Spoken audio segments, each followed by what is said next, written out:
State Attorney General, Mr. Jeff Landry. Hey, Mr. Jeff. I am doing wonderful. How are you doing? Yesterday, the big rally, not my President's Day, and there's anti-Trump rallies across the country. But you, as the State Attorney General, you can give us the inside story. What's going to happen with the sanctuary cities controversy? Well, look, I'm real hopeful that someone in the legislature this year will take up where we left off last year. Because when you think about it, well, I think Louisiana actually was leading in a movement that's actually going to take hold, and that is people are tired of the rule of law being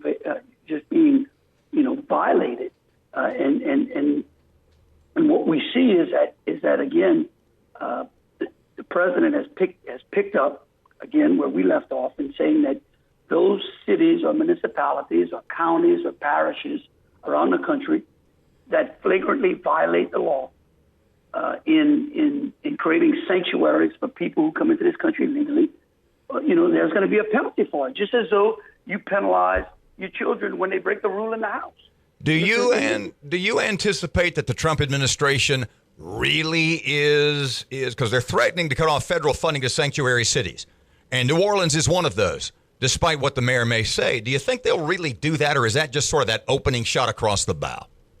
Well, look, I think one of the things that makes Trump Trump and makes him popular with the people who support him is the fact that he's one of those elected officials that when he tells you he's going to do something, he does it. And I do believe they're going to do it. I do believe they're going to put this type of policy in place. I'm hopeful that our legislature would put a policy in place here in this state. And guess what? If we would have passed the law last year, if the governor's friends in the Senate who killed the bill that passed our state house in a bipartisan manner would have just simply passed the law we had last year, we wouldn't even have to have this discussion. Because in Louisiana, there wouldn't be any sanctuary city.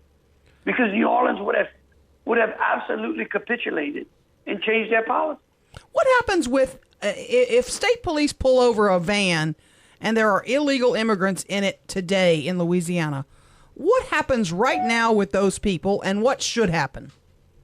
Well, again, first of all, you got to remember, Erin, we spoke about this many times. That's one of the issues with sanctuary cities is that if police officers under sanctuary city policies if they pull over a subject who they had, suspicion to believe he was violating a state law, they're not able to inquire as to the immigration status of the individual that they have in front of them, which grants a great override to those who are in this country illegally than to you.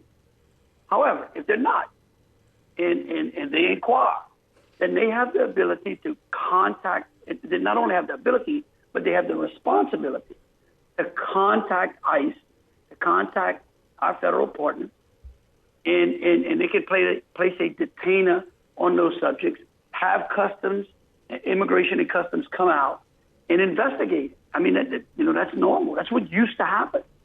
In sanctuary cities, it does not happen. And what's worse is that in sanctuary cities, what we've seen is that it allows people who come into this country illegally. Number one, they broke the law coming in. Number two, they go out there and they break our laws. They victimize our citizens, correct? And then when they are caught, they're shielded, okay? Because again, there's no collaboration between the state and the federal government. And again, I think this is what Trump's trying to do. He's trying to make America safe. This is a public safety issue. Make no mistake about it, that at the end of the day, this is a public safety issue. Can we shift gears and talk about the budget? Your agency, all state agencies are likely going to face cuts. What are you anticipating? How deep will they be? Well, the one thing about our office under my leadership is that we have always recognized that the state was in a fiscal mess. And we have gone out and created efficiencies and savings inside of our office. We created a fiscal responsibility project in January of last year that has netted millions of dollars in savings. So when the legislature, when the session opened up last year, we recognized that we could absorb certain costs, and we agreed to that. Mid-year, when we recognized that the state was going to be $300 million short, we proposed to the administration, to the governor, reasonable savings and money that we could give towards closing that gap to the tune of about $2 million. Very reasonable savings again. But unfortunately what happened was the governor singled me out. He singled me and the legislative auditor out. Now think about that, Erin. Mm-hmm.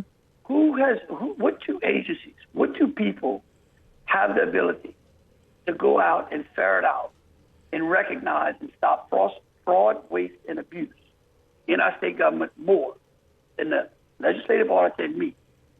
And yet the governor singled both of us out to have a disproportionate amount of cuts to our office. Political payback? So we're hoping. Political payback, you think? Well, I mean, the governor likes to play politics. I like to just do my job, and that's unfortunate.